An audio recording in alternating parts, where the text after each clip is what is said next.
Today on Investigate TV Plus, a young black man shot dead by police just hours after he escaped from a hospital. Mental health crisis shouldn't be a death sentence. His parents say the healthcare system failed their son. We take an in-depth look at their claims the hospital was understaffed and unsecure and share their fight for accountability. Plus, a rude awakening from the American dream. The homeowners insurance market is in a crisis right now. More homeowners grapple with surging insurance premiums and even the threat of cancellation. Getting kind of out of control. I'm not sure what we can do about it. We examine what's fueling rate hikes and explain what you can do to push back and save money. And sewing helped mend his heart. She always had a plan for the pieces that she bought. And inspired him to honor his late wife. In-depth stories that inform and inspire. You're watching Investigate TV Plus. Those who help heal and save lives face a patient care crisis as hospitals try to remedy growing staffing shortages. I'm Tisha Powell. And I'm Lee Zurich. A recent study by Mercer found healthcare could be short 100,000 workers by 2028, and those on the front lines of patient care worry about its potential impact. The 2024 State of U.S. Nursing Report found 88% of nurses are concerned about the detrimental effects of staffing shortages. Near Atlanta, the parents of a man experiencing a mental health crisis claim staffing and security failures by a hospital contributed to their son's death. Investigative reporter Sierra Cummings takes an in-depth look at their fight to save other vulnerable patients. A warning, the video you're about to see is disturbing. What you're about to see are the final minutes of Daryl Fussell's life. You call us? Riverdale police respond to a call for suspicious person. A man walked inside a facility undergoing renovation. We're not sure what he did, though. Daryl kneeling on the ground. He grabbed that tool and he started hitting himself on his head. The 23-year-old never speaks. Hey, boss man, Riverdale PD, what's going on? Hey, Riverdale PD, what's going on? Hey, man, you need to talk to us. Green shirt, black pants, what's going on? Daryl gets up, grabs scissors from the nearby toolbox. Hey, stay away from that. Despite commands, Stay away from that! Hey, hey! he walks toward the officer with it. 2744, shots fired, signal 63, one male down. Daryl's last seconds spent dying on the floor. I don't got a first aid kit, I don't got anything to do. The lieutenant seen here later retired. The officer who fired the weapon later took a new job. Riverdale police found the shooting justified with no policy violations. The Clayton County DA agreed. Stay away from that! There was no criminal wrongdoing. If Daryl had never eloped from the hospital, he never would have encountered that police officer. Exactly. Just hours earlier, Daryl was on an involuntary hold at Southern Regional Medical Center. Diagnosed with schizophrenia, he was a 1013 patient, a status which allows detainment of an individual in crisis who is posing a danger to themselves or others. Yet, police records describe Daryl managed to run past the nurse watching him and escape the hospital. He wanted to get better. We trusted the system to help us with our son. When we were told to take him to the hospital, we took him to the hospital. When you do everything right, and the system still fails you. And nobody wants to be accountable. An aspiring music engineer. His family considered him remarkable from day one. He was one of the last babies born in 1999, ahead of the new millennium. So his birth was absolutely amazing. Covered on the news. Now his death covered on it too. Identified by the GBI as 23-year-old Daryl Fussell. I said, well, he came in on the news and he went out on the news. Hey, boss man, Riverdale PD, what's going on? Daryl's April 2023 death was not the first time a vulnerable patient escaped Southern Regional Medical. Mental health crisis shouldn't be a death sentence. In the last 3 years, 44 patients ran away. At least 28 were psychiatric patients on involuntary holds.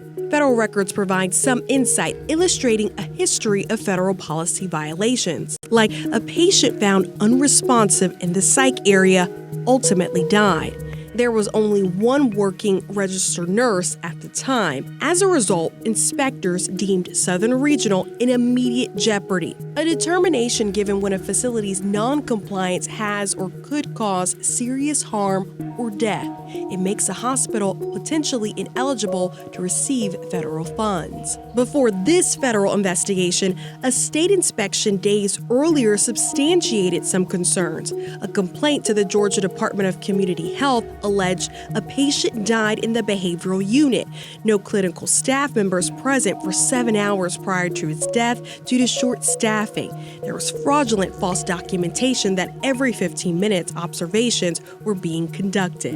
And in 2022, although marked for lack of sufficient evidence, a Southern Regional worker themselves wrote to the state, "I need someone to know about this unsafe hospital. Mental health patients running away. Ratios can be 1 to 8. There is never a night shift mental health nurse." It was only a matter of time before something like this happened. Fussell family attorney Jane Lamberti. It's foreseeable. It was preventable. Reacting to our findings. What do they suggest about patient safety at Southern Regional Medical Center? To me, what it suggests is that there is an awareness about the problem and it's not being taken care of. Southern Regional would not interview about its security measures or patients reported missing, saying since this is an active legal matter, we have no information to provide at this time. How you feeling?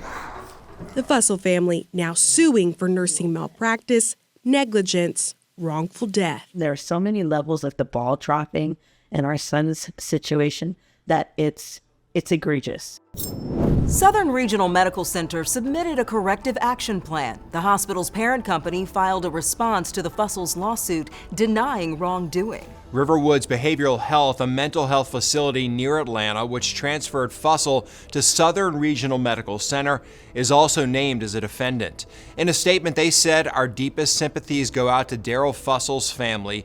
Riverwoods places the care, well-being, and privacy of our patients as our highest priorities. As such, we cannot comment further."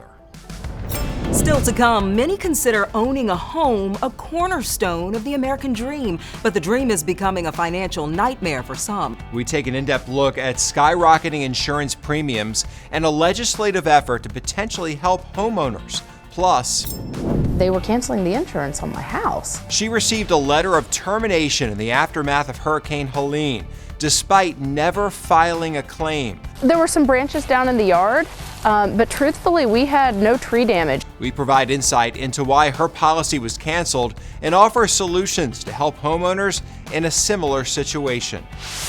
Then later, it could pay off to shop around. The steps one homeowner took to lower his rate and the keys that could save you money.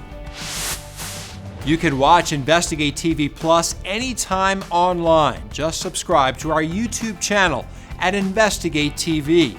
You can catch stories and full episodes.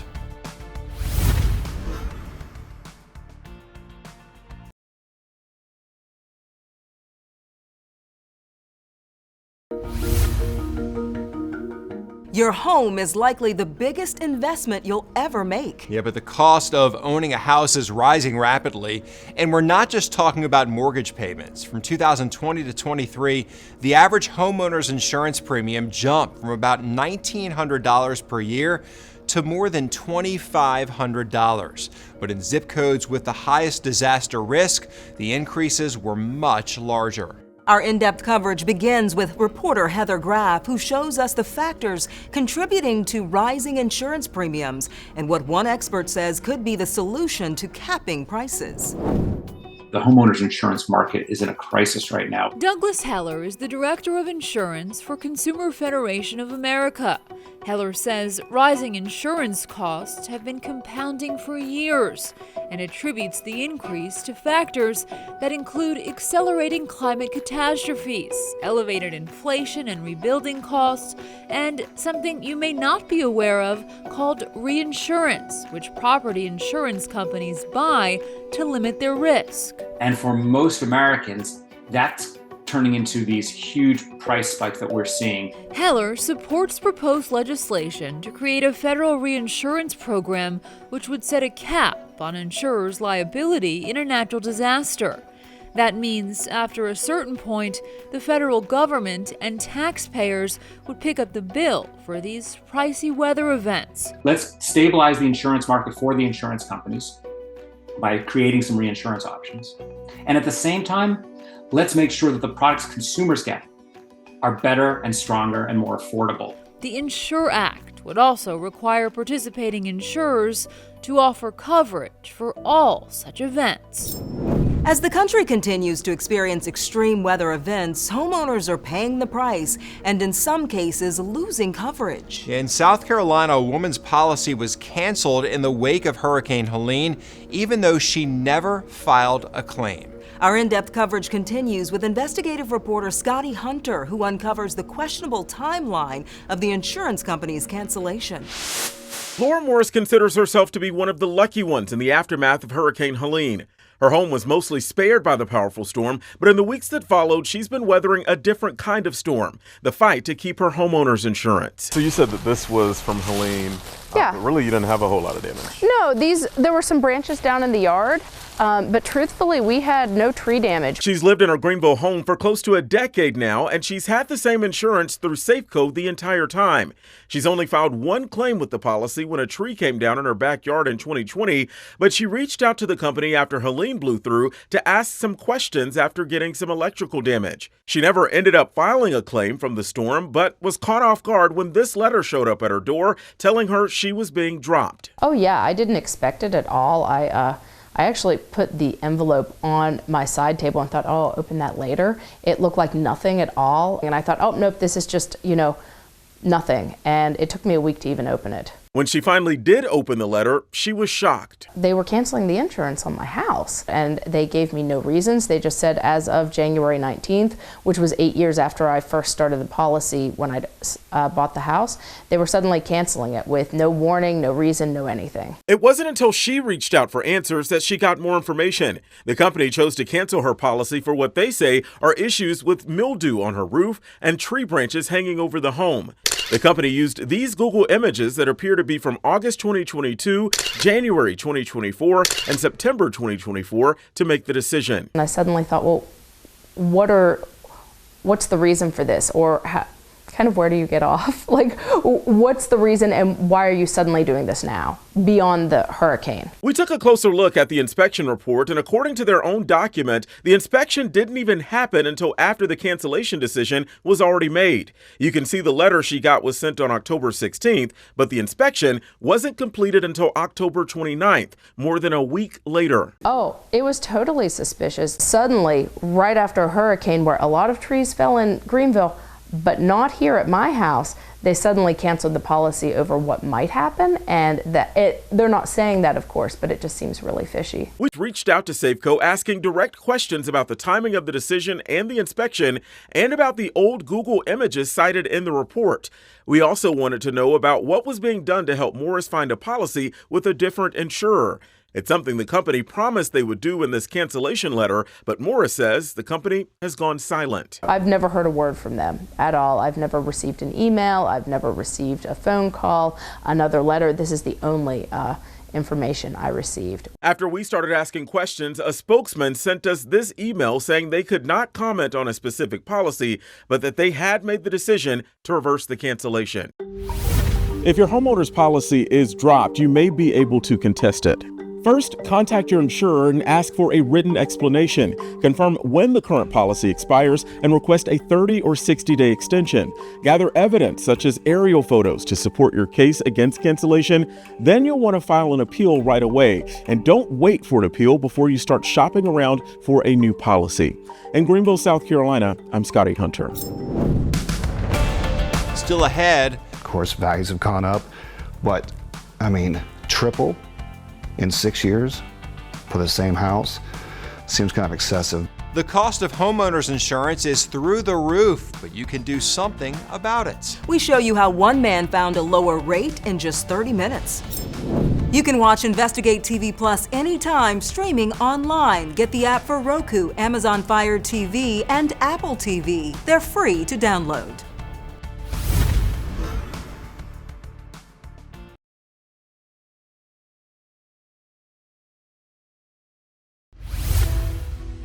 It may feel like the factors fueling insurance rate hikes are out of your control, but there are still ways you can lower your monthly premiums. We found there's a wide variation in prices between companies and even zip codes. Reporter Rebecca Taylor explains how one homeowner discovered a better deal.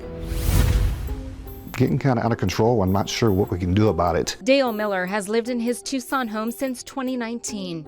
In just 6 years, he went from paying $925 a year for homeowners insurance to nearly $3,000. Of course, values have gone up, but I mean, triple in 6 years for the same house seems kind of excessive. According to the Insurance Information Institute, insurers paid out more in claims than they collected in premiums last year, due in large part to a record number of weather and climate disasters. It used to maybe be $10,000 to clear the property after a home burns down, say. Well, now it's up to $60,000 to $100,000.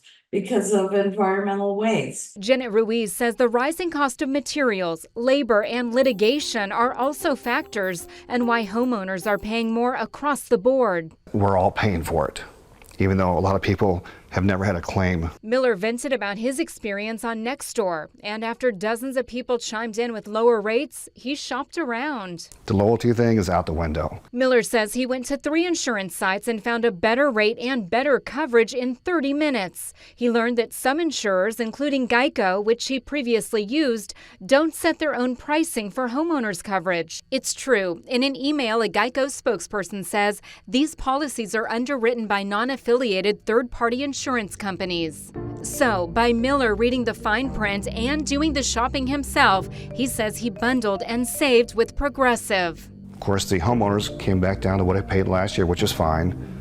But my auto rates also, since you combine, they recommend you combined everything, they came down by 40%.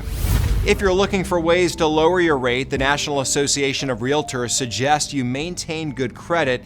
Consider bundling your homeowners and auto policies from the same company. Raise your deductible. If you can afford to pay more toward a loss, your premiums will be lower. And ask about other discounts like military, employer, or an alumni group. Up next, a patchwork of memories inspired him to continue his late wife's passion. Even after 25 years, things will come up, memories. We introduce you to the Quilting Club and how it serves as a loving reminder. Our in-depth coverage continues. You can get connected to Investigate TV Plus on all social media platforms.